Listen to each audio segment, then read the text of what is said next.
दोपहर स्पेशल में बड़ी खबर, मैं पीएम बनने का सपना नहीं देखता, 2017 तक मेरी प्राथमिकता गुजरात है, ऐसा कहना है नरेंद्र मोदी का। आज टीचर्स डे के कार्यक्रम में नरेंद्र मोदी शामिल हुए और उनसे 12वीं क्लास की एक छात्रा ने ये सवाल किया कि क्या आप प्रधानमंत्री बनने की ओर बढ़ रहे हैं। उस प्रश्न के उत्तर में नरेंद्र मोदी ने कहा कि 2017 तक गुजरात की जनता ने मुझे काम दे रखा है, मैं पीएम बनने का सपना नहीं देखता, ये कहना है नरेंद्र मोदी का। लेकिन बड़ा सवाल ये कि क्या 2014 में प्रधानमंत्री के तौर पर उम्मीदवार बीजेपी की तरफ से नहीं होंगे नरेंद्र मोदी।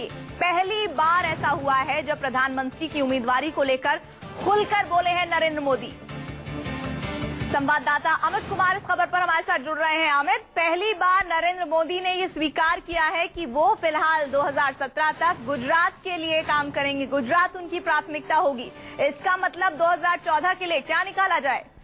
देखिए, नरेंद्र मोदी कोई भी अगर काम करते हैं, कोई बात कहते हैं तो बड़ी सोची समझी रणनीति के तहत कहा जाता है। उनका कोई भी मूव देखा जाए, इससे पहले जब भी उन्होंने कुछ कदम उठाया है, अगर कोई सभा की है या कोई उनका बयान आया है तो एक रणनीति के तहत आता है। तो इसे भी इतनी आसानी से ये नहीं समझ लेना चाहिए कि नरेंद्र मोदी ने कहीं ये बात कह दी है कि वो अब 2014 में प्रधानमंत्री नहीं होंगे, अब 2017 तक वो गुजरात की सेवा करेंगे। उन्हें इस नरेंद्र मोदी के इस बयान को इस तरह से नहीं देखना चाहिए। निश्चित तौर पर नरेंद्र मोदी ने एक बड़ी बात की है। एक पहली बार जब ऐसे वक्त पे जब उन्हें प्रधानमंत्री पद के दावेदार के रूप में दिखाया जाता है, उस वक्त उन्होंने ये कह के लगभग चौंका दिया लोगों को कि वो 2017 तक वहां के लोगों की सेवा करेंगे, उनके साथ है और बाद में भी रहेंगे।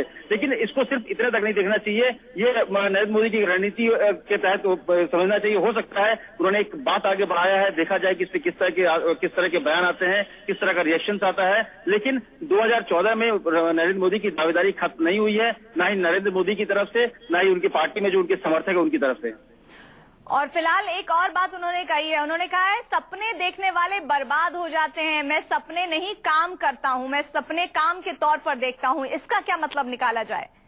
देखिए, अगर सिंपल अगर आप बयान के हिसाब से देखें तो इससे बहुत बड़ा बयान कहेंगे कि नरेंद्र मोदी ने बहुत बड़ी बात की है कि सिर्फ काम के दम पर वो आगे बढ़ना चाहते हैं, काम ही दिखाना चाहते हैं। लेकिन प्रधानमंत्री बनने का सपना नरेंद्र मोदी ने देखा है और इसकी तैयारी, इस सपने को पूरा करने की तैयारी कोई आज की नहीं है। पिछले 3-4 साल से लगातार इस बात की एक रूपरेखा बनाई जा रही थी, एक ब्लूप्रिंट तैयार किया जा रहा था कि कैसे नरेंद्र मोदी को प्रधानमंत्री बनाया जाए उनके समर्थकों के जरिए उनके, और इसमें नरेंद्र मोदी की सहमति भी थी। और उन्होंने खुद को अपने पिछले अगर 2-3 साल से देखे तो नरेंद्र मोदी ने अपने आप को धीरे धीरे एक नेशनल लीडर के रूप में प्रोजेक्ट किया है। तो ये कहना कि काम के दम पर मैं सपना देखना गलत बात है। निश्चित तौर पर ये एक भाषण देने के लिए बहुत अच्छी बात है, चिल्ड्रंस डे में बच्चों को ये समझाने के लिए बहुत अच्छी बात है। लेकिन सपना देखना बहुत जरूरी है। ये भी कहा जाता है कि सपने देखोगे तभी कुछ हकीकत में तब्दील होता है, और नरेंद्र मोदी सपने देखते हैं और नरेंद्र मोदी को लगता है कि 2014 में वो प्रधानमंत्री बन सकते हैं, और उसी के तहत वो सारी चीजों को बढ़ावा किया जा रहा है, एक रणनीति के तहत काम किया जा रहा है। लेकिन अमित, हमें ये भी समझना होगा, और ये बात नरेंद्र मोदी बहुत अच्छे से भलीभांति समझते हैं, कान से निकला हुआ हर लफ्ज एक मायने रखता है। लेकिन ये बयान उनका क्या मायने रखेगा, और जाहिर तौर पर बीजेपी की तरफ से भी रिएक्शंस आ सकते हैं।